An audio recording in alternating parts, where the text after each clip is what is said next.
Assalamu alaikum. In today's video, I am going to tell you about Einstein-Ford relative equation related questions and how you can solve it easily. सबसे पहले हम discuss करते हैं कि energy photon किसके equal होता है, work function और maximum kinetic energy, and that is in accordance with law of conservation energy. ठीक है. Work function phi equals to H nought AC और लैम्डा नॉट थ्रेशोल्ड वेवलेंथ है and F nought is threshold frequency, that is the minimum frequency below which electrons they can't be knocked out. Energy photon is equals to five metal plus kinetic energy maximum kinetic energy किसके equal होगी, energy for tone minus work function जो है वो that is the characteristic of metal. ठीक है, ये आपने याद रखना है. उसके बाद हम इसको फर्दर फॉर्म्स किन फॉर्म्स में लिख सकते हैं, maximum kinetic energy 1 2 mv², EV not की फॉर्म में लिख सकते हैं, एनर्जी फॉर टोन को HF AC of lambda PC की फॉर्म में लिख सकते हैं.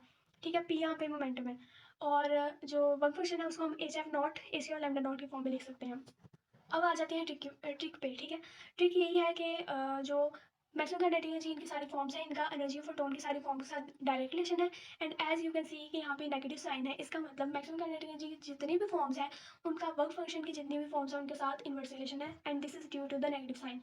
ठीक है, यही सिंपल ट्रिक है, आपने बस इसको याद रखना है. इसी की बेस पे आपके सारे क्वेश्चन आसानी से हो जाएंगे इंशाल्लाह.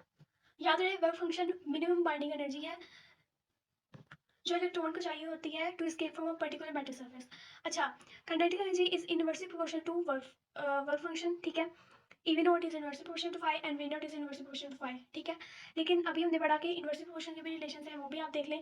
Maximum kinetic energy is directly proportional to threshold wavelength and maximum kinetic energy is inversely proportional to threshold frequency. ये इंपॉर्टेंट है, इसको आपने याद रखना है. आई होप ये क्लियर हो गया होगा स्केच. हम एक एग्जांपल ले लेते हैं. फॉर एग्जांपल स्टॉपिंग पोटेंशियल का एफ फ्रीक्वेंसी के साथ क्या रिलेशन है, डायरेक्ट. लैम्डा के साथ क्या रिलेशन है, इनवर्स. मोमेंटम के साथ क्या रिलेशन है, डायरेक्ट. इसी तरह स्टॉपिंग पोटेंशियल का एफ नोट के साथ क्या रिलेशन है, इनवर्स. लैम्डा नोट के साथ क्या रिलेशन है, डायरेक्ट. ठीक है, अब थोड़ी सी प्रैक्टिस क्वेश्चन देख लेते हैं ताकि आपका क्लियर हो जाए कि इसको किस तरह से डील करना है. ठीक है, two light beams of same intensity and same energy are incident on two different metals with work function phi 1 is twice of phi 2. Which of the following correctly describes the characteristic of a photoelectric current versus applied voltage for the given two metals? अब पहली बात, same intensities का मतलब है current भी same है. Current same है इसका मतलब चार्ली और डेल्टा तो पहली फुर्सत में एलिमिनेट हो गए. अल्फा और बीटा में अब टाई पड़ गया. दूसरी इंपॉर्टेंट बात ये लिखी हुई है कि phi 1 is greater than phi 2. इसका मतलब ये है कि फाई और दूसरी दो चीज़ों को कंपेयर किया गया है. हमने फाई को और स्टॉपिंग पोटेंशियल को देखना है. ठीक है, तो फाई का और स्टॉपिंग पोटेंशियल का इन्वर्स रिलेशन है. फाई ज़्यादा है इसका मतलब स्टॉपिंग पोटेंशियल कम होना चाहिए, लेकिन किसका, वन का फाई ज़्यादा है इसका मतलब वन का स्टॉपिंग पोटेंशियल कम होना चाहिए. अब वो किस में है, अल्फा में. ठीक है, अल्फा में आप देख रहे हैं कि स्टॉपिंग पोटेंशियल जो है वो कम है वन का, और बीटा में देखें तो वन का ज़्यादा है. ठीक है, अब ये आपने याद रखना है कि जो नियर टू ओरिजिन है वो कम वैल्यू है, फार में जो ओरिजिन है वो ज़्यादा वैल्यू है, और स्टॉपिंग पोटेंशियल हमेशा नेगेटिव एक्सेस में होता है. तो इस लिहाज से अल्फा ऑप्शन को हम करेक्ट कहते हैं. ठीक है, बीटा ऑप्शन नहीं हो सकता क्योंकि बीटा ऑप्शन में जो स्टॉपिंग पोटेंशियल है उसकी तरतीब डिफरेंट दी हुई है. ठीक है, तो alpha is the correct answer. Question number 2. In a photoelectric experiment, electrons are ejected from metals emitted by light of frequency f. Stopping potential V naught is measured for various frequencies. If O has greater work function than N, which graph illustrates the expected result?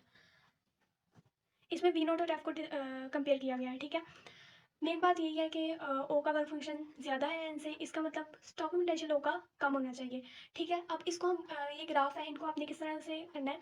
सबसे पहले तो आपने for example हम alpha को ही देख लेते हैं. सबसे पहले आपने प्रोजेक्शन ड्रॉ करना है ऑन वाई एक्सिस. ठीक है, एन का जब हम ड्रॉ करते हैं तो आप देखते हैं दैट इज वो एक हाई लेवल पे उसको मीट कर रहा है, जो ओ है वो लो लेवल पे मीट कर रहा है.